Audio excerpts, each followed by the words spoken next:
इकबाल कब खत्म हुआ? जब महागठबंधन से हम अलग हो गए तब। इकबाल उस समय था कि नहीं जब महागठबंधन था? आप तो रूबिका जी, आप भी निकाल करके आंकड़े दिखा दीजिए। जब 21 महीना और 17 महीना का शासन काल मेरा राष्ट्रीय जनता दल के साथ था तो 8,832 हत्या हुई थी। उस समय शासन का इकबाल कायम था। साहबुद्दीन जेल जा रहे थे तो इकबाल कायम था। राजवल्लभ यादव जेल जा रहे थे तो इकबाल कायम था। मैं उदाहरण स्वरूप बता रहा हूं, मैं पॉलिटिकल डिबेट में नहीं जा रहा हूं। मैं बार बार कह रहा हूं कि ये ब्लाइंड केस है, कोई इन्फॉर्मेंट नहीं, कोई विटनेस नहीं। अगर पुलिस 6 घंटा के अंदर इसका उद्भेदन कर देती है तो हम समझते हैं कि आप भी रूबिका जी देश के वरिष्ठ पत्रकार हैं। अगर 6 घंटा में पुलिस का दावा अगर सही साबित होता है और अगर इन्वेस्टिगेशन में कहीं पक्षपात हो रहा है, कोई गड़बड़ी हो रही है, कोई इसमें गलत हो रहा है, तो निश्चित रूप से सवाल खड़ा करना चाहिए। लेकिन हम अपराध हुआ है इसको स्वीकार भी कर रहे हैं और हम यह भी कर रहे हैं कि ब्लाइंड केस है एकदम, कोई विटनेस नहीं, कोई इन्फॉर्मेंट नहीं। ओके। और तब पुलिस अगर ये मेरे ख्याल से 6ठी-7वीं मर्तबा है जब आप कह रहे हैं ये ब्लाइंड केस है, ना कोई गवाह है, ना कोई विटनेस है, ना किसी ने कुछ देखा है, ना किसी को किसी बारे में कुछ जानकारी है। बेल्लारी जी भी हमारे साथ यहाँ पर है और धीरेन्द्र जी भी है। धीरेन्द्र जी आपका रुख करूंगी, लेकिन बेल्लारी जी, आज कानून व्यवस्था को लेकर जो लोग सवाल उठा रहे हैं, नीरज जी कह रहे हैं क्यों जब वो उनके साथ थे तब कानून बराबर था, बढ़िया था, दुरुस्त था, और आज हड्डी पसली एक हो गई है कानून व्यवस्था की। देखिए रूबिका जी, हम लोग पटना में रहते हैं। अब लगता है कि भगवान ही बचा रहे हैं। ये निश्चित, मैं ईमानदारी की बात कर रहा हूं कि अब डर लगने लगा है।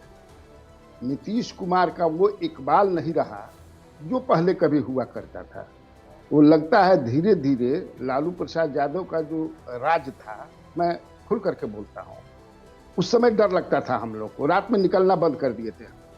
अब हम लोग धीरे धीरे लगता है कि रात में निकलना बंद कर दिया जाता है, बंद करना पड़ेगा।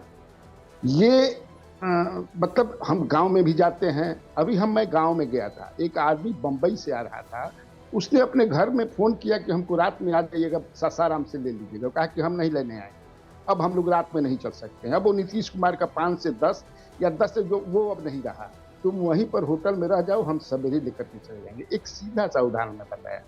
शक्ति यादव इतना बोल रहे हैं, मैं सुन भी रहा हूँ।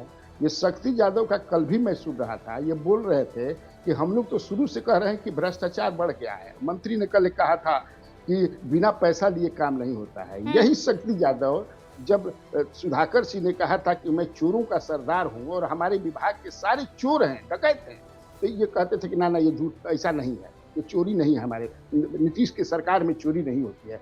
तुरंत बदल जाता है। ये जो नीरज कुमार कह रहे हैं वो बिल्कुल सही बात एक तरह से। इनके साथ जो था, इनके साथ जब थे तो क्राइम जीरो था, अभी जो हट गए तो क्राइम जीरो का। लेकिन ईमानदारी की बात यह है कि crime is on rise in Bihar.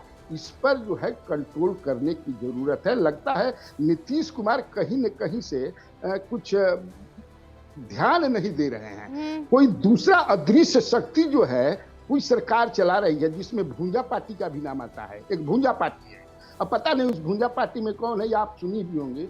वो डायरेक्ट जो है इंटरफेरेंस नहीं करने, इसीलिए अभी हमें ये लूंज पुंज है सरकार। नीरज जी, धीरेन्द्र जी, गुरु प्रकाश जी, ये देखिए, मैं आप सबको जब इनवाइट किया तो कोई ऐसा नहीं है जो बिहार से ताल्लुक रखने वाला नहीं हो। बहुत सोच समझकर ये हमने पैनल तैयार किया है।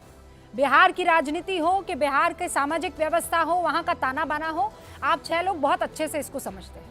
और ये मैं नहीं कह रही हूँ, वहाँ पर मौजूद बेल्लारी जी बोल रहे हैं। नीरज जी बताइए, कौन सी अदृश्य शक्ति है जो इस वक्त सिस्टम को चला रही है, सरकार को चला रही है? और शक्ति जी, आपको भी जवाब देना पड़ेगा कि ये अदृश्य शक्ति जब आप उनके साथ थे तब आपको दुखी नहीं करती थी, लेकिन आज दुखी कर रही है। धीरेन्द्र जी, मैं आपसे इजाजत लेते हुए एक छोटा सा ब्रेक ले रही हूं, लेकिन ब्रेक के बाद ये चर्चा हम जारी रखेंगे। शुरुआत आप ही से करूंगी, लौट रहे हैं जल्दी, आप देखते रहिए न्यूज़ 18।